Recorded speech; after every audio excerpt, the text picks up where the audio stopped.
아멘. 자, 오늘 여호수아 말씀을 계속 이어가도록 하겠습니다. 여호수아, 지금 이스라엘 백성은 분위기가 좋습니다. 아주 좋습니다. 왜 좋습니까? 여리고성을 잘 이겼어요. 그리고 아이성에서 실패했지만 다시 이제 힘을 내고 돌이켜서 아이성도 다 점령을 했습니다. 그래서 분위기가 아주 좋습니다. 그리고 지금 그러니까 분위기가 좋고 승리의 날 아니겠어요? 그리고 지금 여호수아가 무엇을 하냐? 성경을 보면 여호수아가 에발산으로 올라갑니다. 에발산. 에발산 하면 또 기억나는 산이 있어요. 우리나라는 한라산 하면 또 무슨 산이 생각납니까?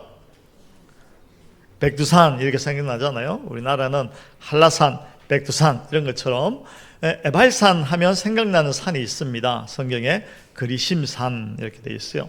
이게 무슨 의미냐면 예전에 이 모세가 이스라엘 백성들에게 법을 낭독할 때, 율법을 일러줄 때 그리심산과 에발산에 백성들이 나누어 서게 하고, 그리심산 하면 하나님께서 너희가 내 법을 잘 준행하면 이러이러한 복을 받게 될 것이다 약속하신 말씀을 그리심산에서 선포하게 하시고, 에발산에는 그 반대로 너희가 내 말을, 내 법을 지키지 않으면 이런 저주를 받게 될 것이다 라는 것을 선포하시는 산, 그 산이 이제 에발산입니다.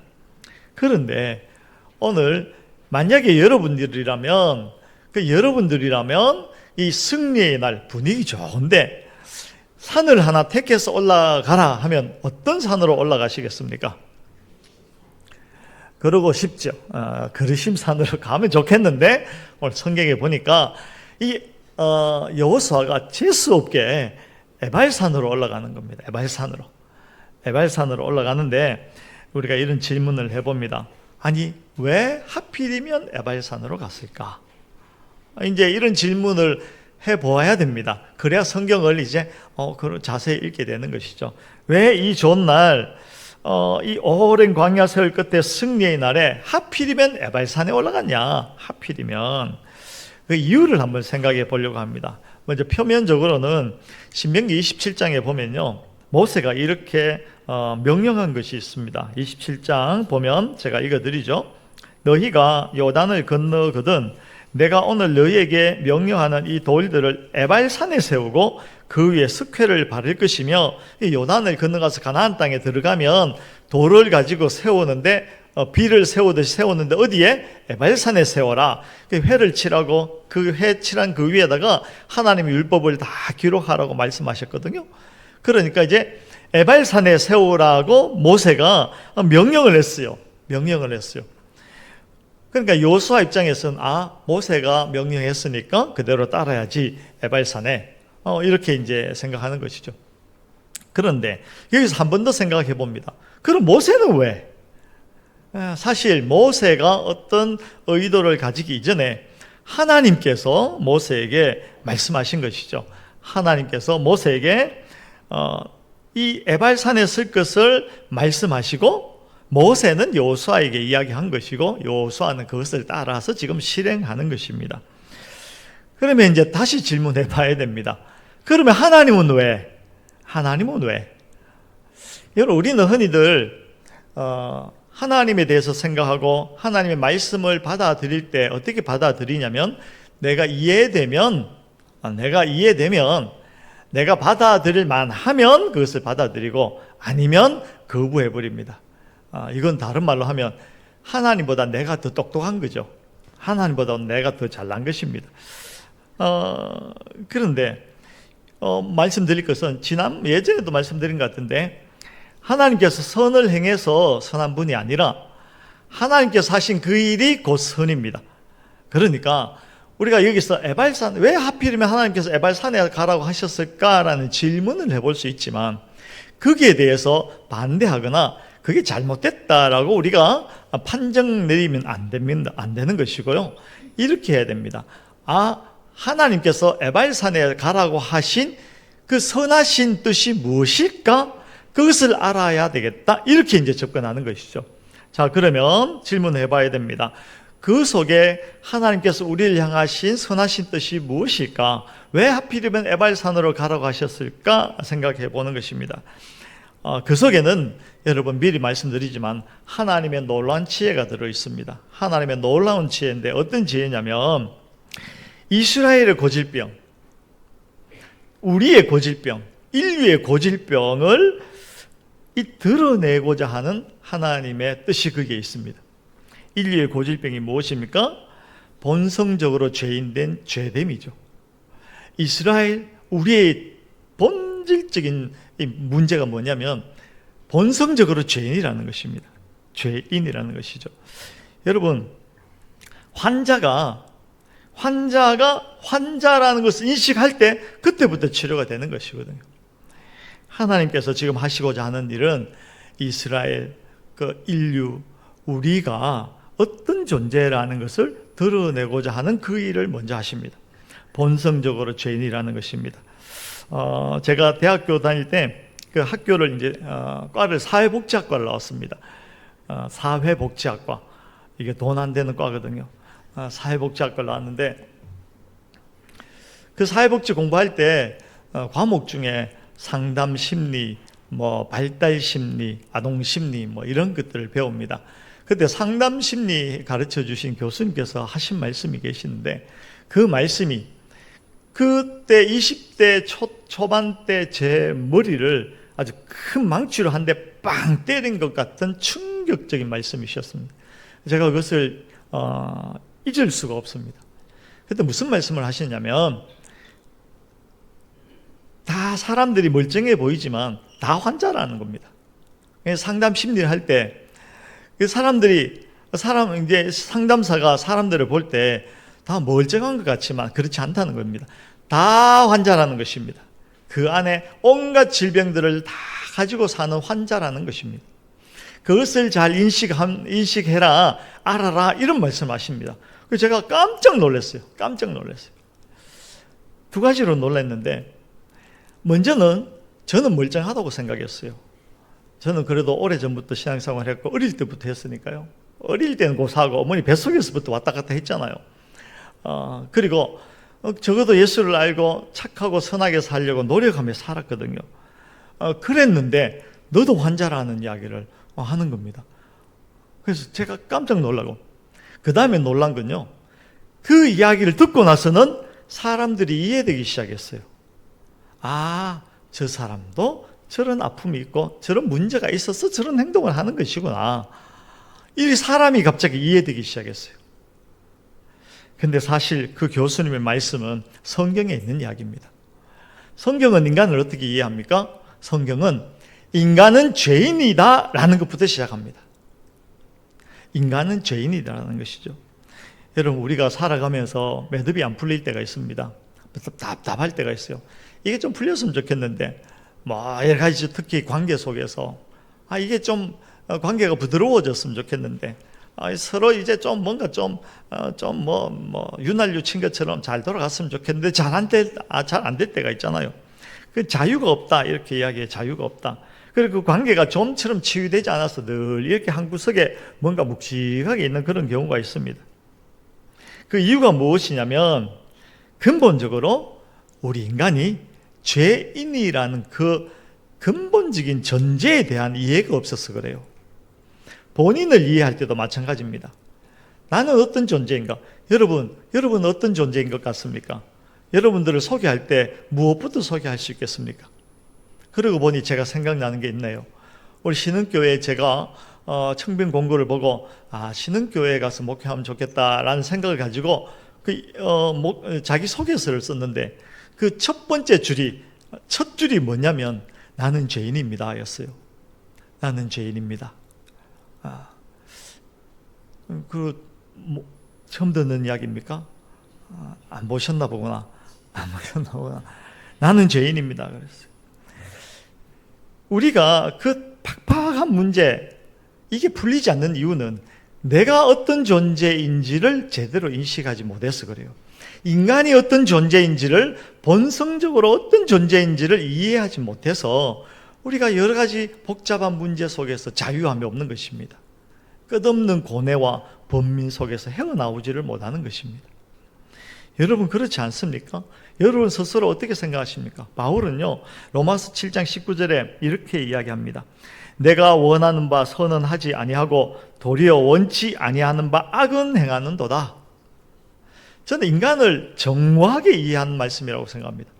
내가 원하는 바 선은 하지 아니하고, 적어도 우리는 양심이 있고 적어도 우리는 신자 되었잖아요. 그러면 매일 설교 듣고 매일 말씀 듣는데 일부러 죄 지려고 하는 사람들이 얼마나 있겠습니까? 그렇지 않나요? 여러분 오늘은 일부러 죄를 지어야지 하는 마음을 먹고 이 예배당에 오신 분 아무도 없죠. 적어도 그동안 내가 좀 섭섭함이 있었는데 오늘 예배하면서는 좀 풀어야지, 화목해야지 라는 마음을 가지고 다 오셨잖아요. 근데 다시 한번 여쭤볼게요. 잘 되던가요? 잘 안 됩니다. 근데 잘 안 되는 게 정상입니다. 바울이 그걸 깨달았어요. 내가 원하는 바 선은 하지 아니하고 도리어 원치 아니하는 바 악은 행한도다. 악은 행하는도다. 여러분 이게 인간입니다.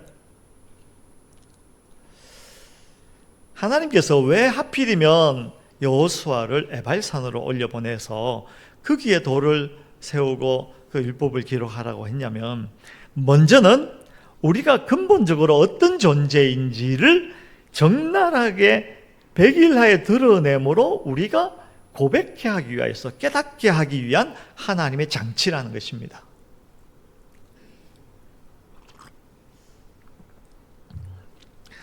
우리가 좋아하는 구절이 있습니다. 성경에 보면 신명기 28장에 나오죠. 1절부터 14절까지 뭐가 나옵니까? 복에 대해서 나옵니다. 그게 보면 복 이야기가 많이 나오는데 잘 설명하고 있어요.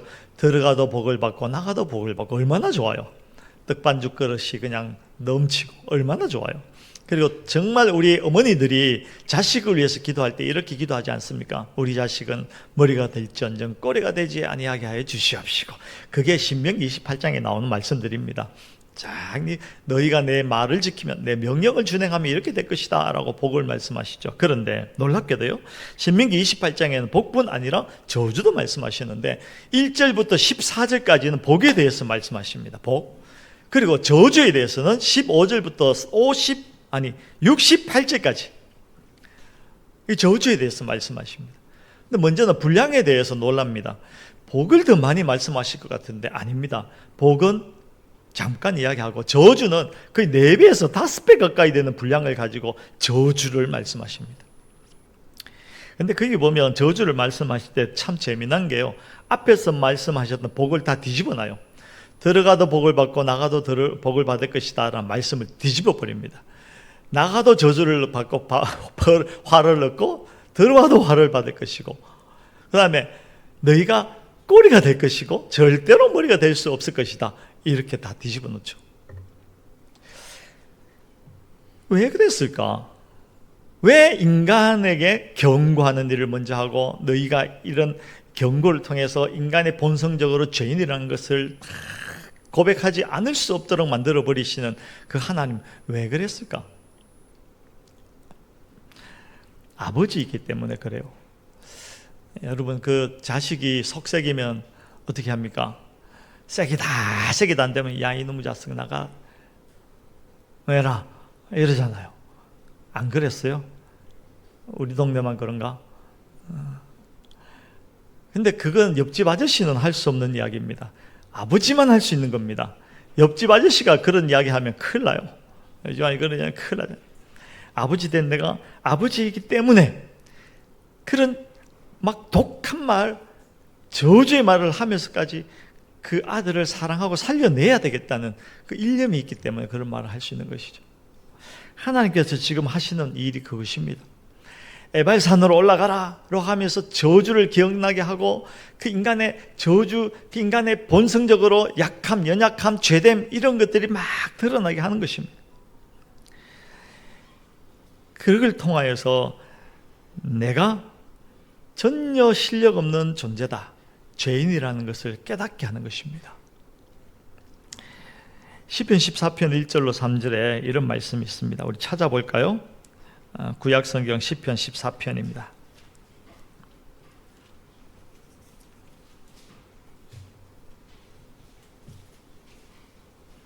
시편 14편 1절로 3절입니다.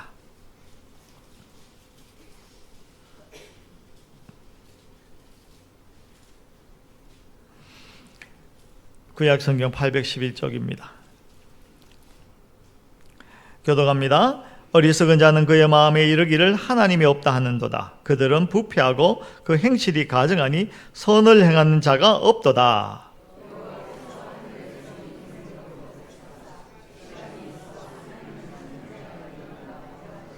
다같이 다 치우쳐 함께 더러운 자가 되고 선을 행하는 자가 없으니 하나도 없도다.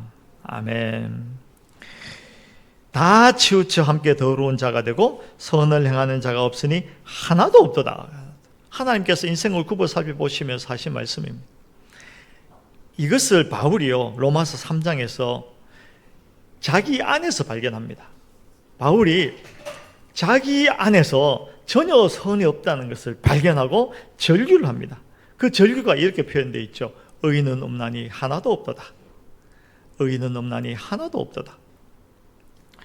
인간의 특징은요, 끊임없이 나는 의인이다라는 것을 주장합니다. 자기 의를 주장하죠. 여러분 그렇지 않습니까?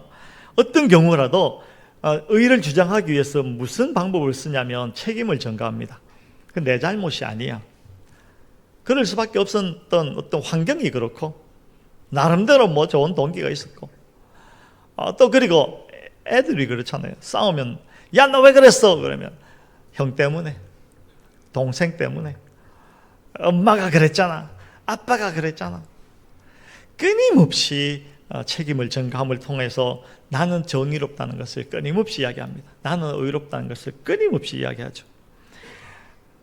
악의 뿌리는 내 밖에 있다는, 악의 뿌리는 내 밖에 있다는, 내 안에는 없다는 겁니다. 지독한 착각이죠. 지독한 착각.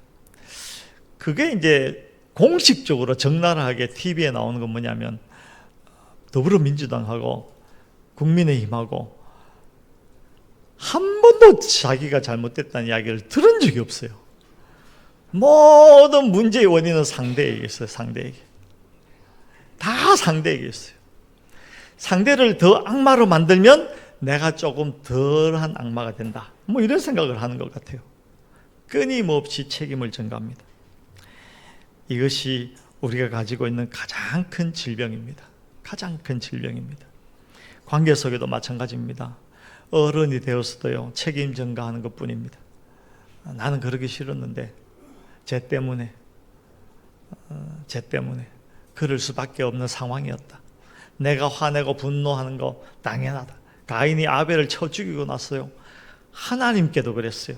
하나님께 나가가지고 막 분노하고, 아담이 하는 이야기가 하나님께서 나에게 주신 그 여인 때문에 내가 선악과를 먹지 않았냐. 하나님에게까지 책임을 전가하는 어처구니 없는 일을 하는 것이죠. 이것이 인간의 가장 큰 질병입니다.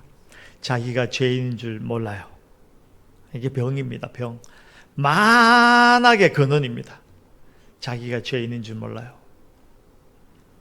그래서 하나님께서 지금 이 좋은 날, 분위기 좋은데 여호수아를 에발산으로 올려보내서 이스라엘 백성들로 하여금 하나님의 경고 앞에 서게 하시고, 그 백성들이 나는 죄인이구나, 나는 부족하구나, 연약하구나 라는 것을 깨닫게 하는 것입니다.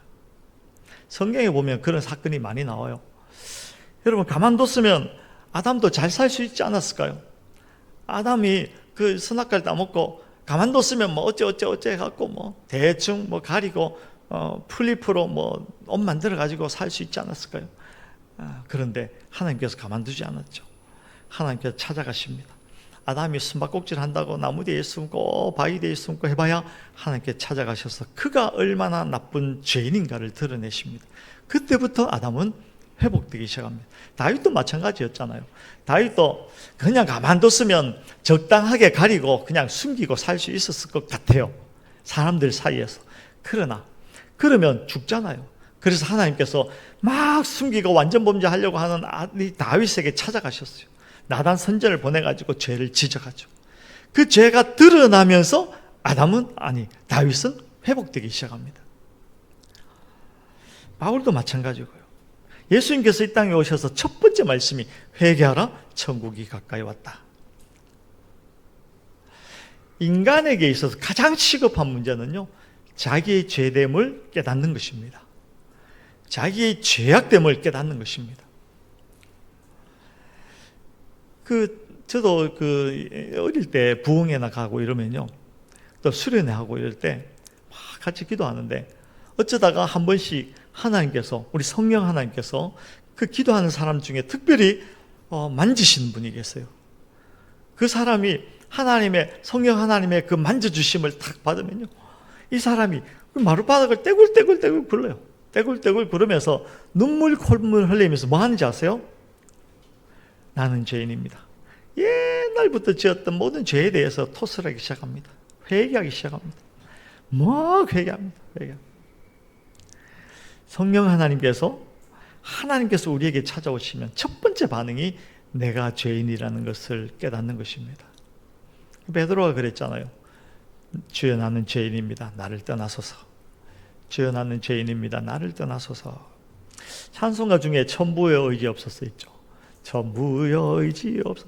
그 찬송가 가락도 그렇고 생각해보면 진짜 처량하다. 야, 그 찬송가 교회 다니는 사람들이 맨날 천부의 의지 없어서 눈물 콧물 짜면서 처량하게 그거 부르고 앉았냐, 이런 생각이 드는 찬송가인데, 그런데요, 그렇지 않아요.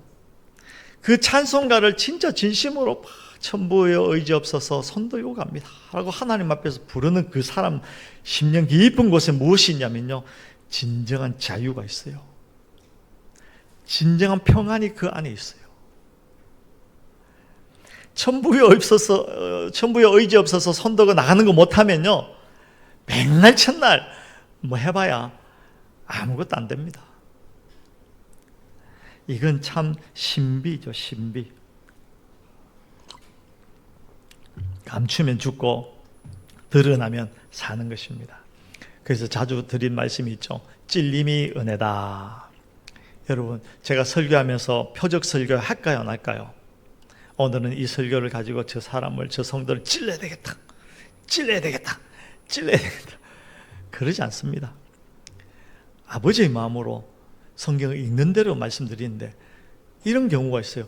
이 말씀은 누구한테는 참 찔림이 될 수 있겠다, 이런 생각이 들고, 이런 생각으로 기도해요. 하나님, 이 말씀이 그에게 찔리게 하여 주시옵소서. 찔려서 그가 하나님의 말씀 앞에 엎드러지게 하여 주시옵소서. 그래야 살거든요. 이게 신비입니다. 여러분, 찔림이 은혜입니다. 찔림이 있을 때 그것을 거부하는 어리석은 자가 되지 않으시기 바랍니다. 그것을 절대로 거부해서는 안 되는 것입니다. 산상수훈에 보면 심령이 가난한 자는 복이 있다 그러잖아요. 그 가난이 왜 가난입니까?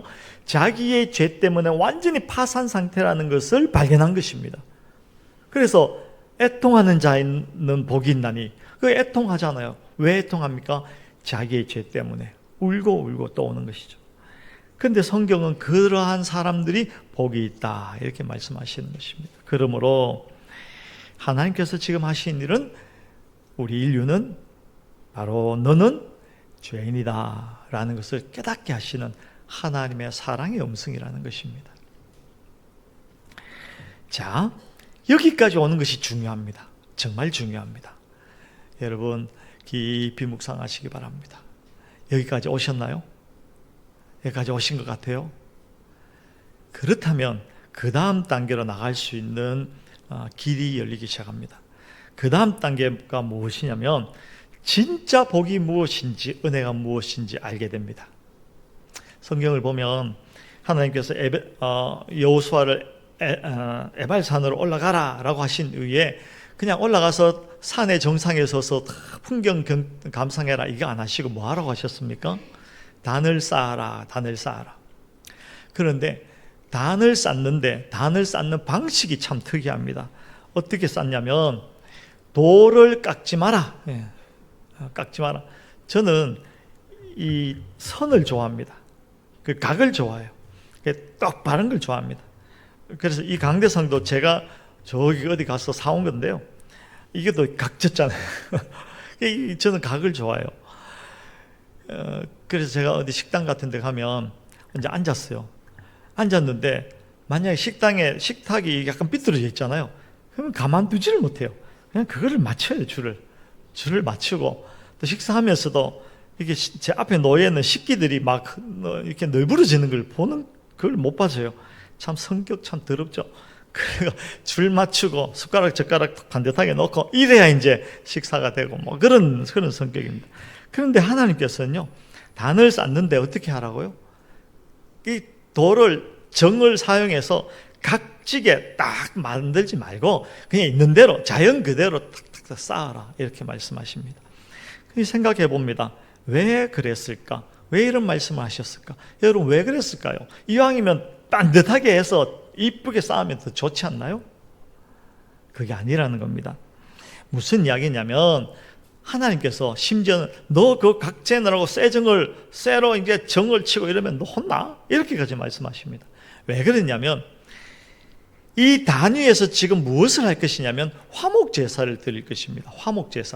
화목제사가 무엇이냐면 죄인된 인간이 하나님과 화목되어지기 위한 제사라는 것입니다.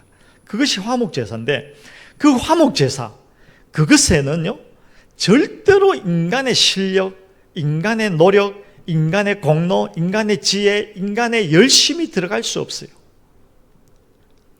무슨 이야기냐면, 이 화목제사의 절정이 어디입니까? 십자가잖아요. 십자가.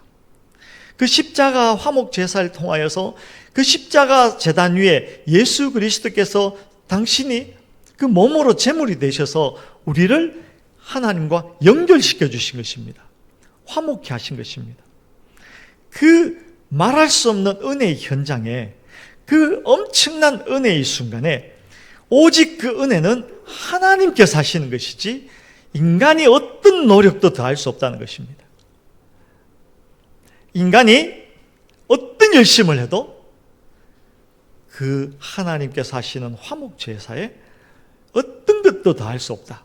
심지어 어떤 것도 더할 수 있다라고 생각하는 순간 그 화목제사는 성립되지 않는 것입니다. 그래서 하나님께서 돌을 그냥 쌓아라 라고 말씀하신 것입니다. 여러분, 기억하시기 바랍니다. 이 설교를 준비하다 그런 생각이 들더라고요. 옛날에 네 배는 똥배, 내 손은 약손, 할머니들께서 하시는. 그러니까 항상 할머니 손은 약손인데 근데 우리 손은 똥손이라는 겁니다. 그게 우리 실력을 다하는 순간 그게 화목제사는 성립되지 않습니다. 우리는 그게 어떤 것도 다할 수 없는 죄인입니다. 그러므로 오직 하나님의 은혜로만 그것이 완성되어지는 것입니다. 그걸 지금 말씀하시는 것이죠. 우리가 어떠한 노력으로도, 우리가 무엇을 했으라도 하나님의 영광을 더할 수가 없어요. 그저 감사할 따름이죠.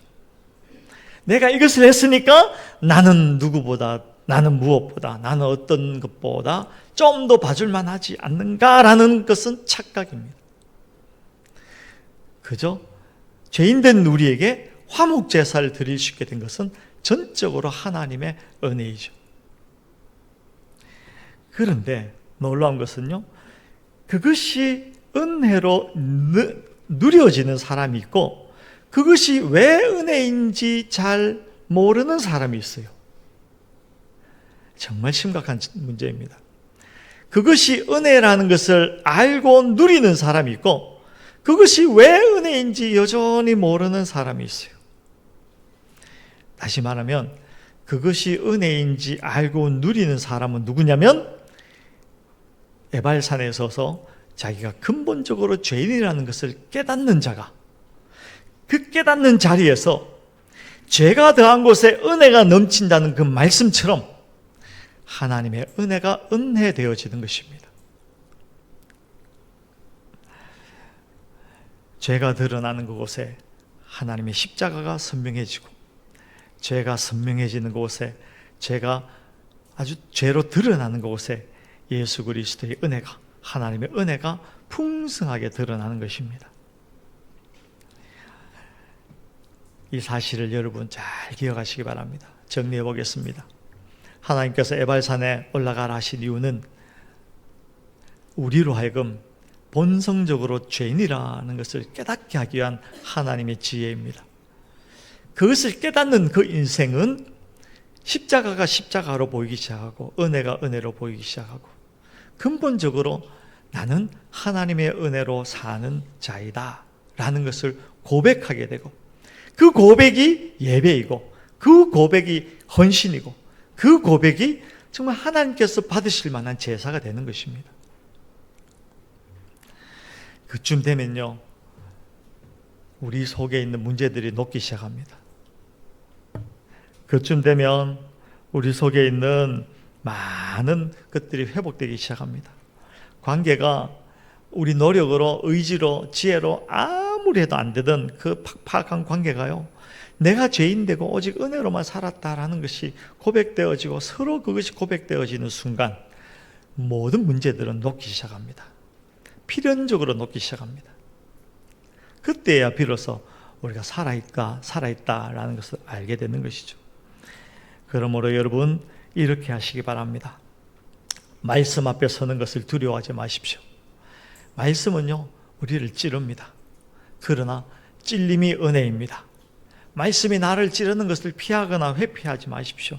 아담처럼 나무 뒤에 숨어봐야 하나님께서 그냥 두지 않습니다. 피하지 마시고 말씀 앞에 용기 있게 나서기 바랍니다. 그리고 말씀이 우리를 찌를 때 정직하게 반응하시기 바랍니다.